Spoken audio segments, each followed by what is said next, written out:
একসময় বলিউডের পর্দা কাঁপানো নাম ছিল মাধুরী দীক্ষিত। তার হাসি, নাচ, অভিনয় আর অনবদ্য অভিব্যক্তিতে মুগ্ধ ছিলেন কোটি কোটি দর্শক।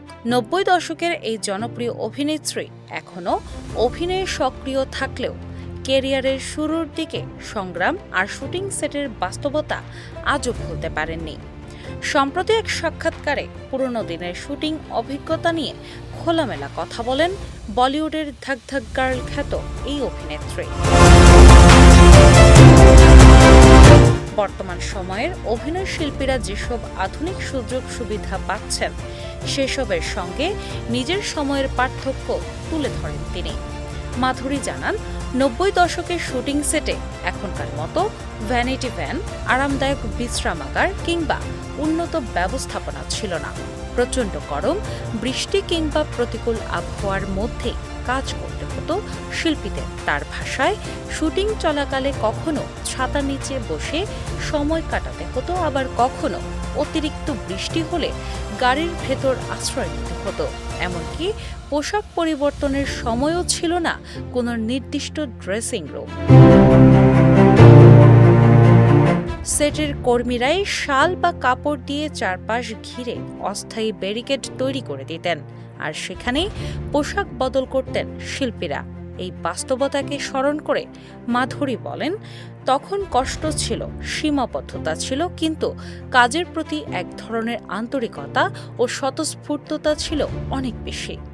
বর্তমান সময়ের মতো প্রযুক্তি নির্ভর সুবিধা না থাকলেও শিল্পীরা কাজটাকে উপভোগ করতেন প্রাণ খুলে। ১৯৮৪ সালে অবধ সিনেমার মাধ্যমে চলচ্চিত্রে যাত্রা শুরু করেন মাধুরী দীক্ষিত। সেই সিনেমায় তার বিপরীতে অভিনয় করেছিলেন বাংলা সিনেমার জনপ্রিয় অভিনেতা তাপস পাল। তবে শুরুতে খুব বেশি আলোচনায় না এলেও ১৯৮৮ সালে মুক্তিপ্রাপ্ত তেজাব সিনেমা বদলে দেয় তার ক্যারিয়ারের মোড়। ১, ২, ৩ গানে তার নাচ এবং অভিনয় দর্শকদের মধ্যে তুমুল সাড়া ফেলে। এরপর আর পেছনে ফিরে তাকাতে হয়নি তাকে।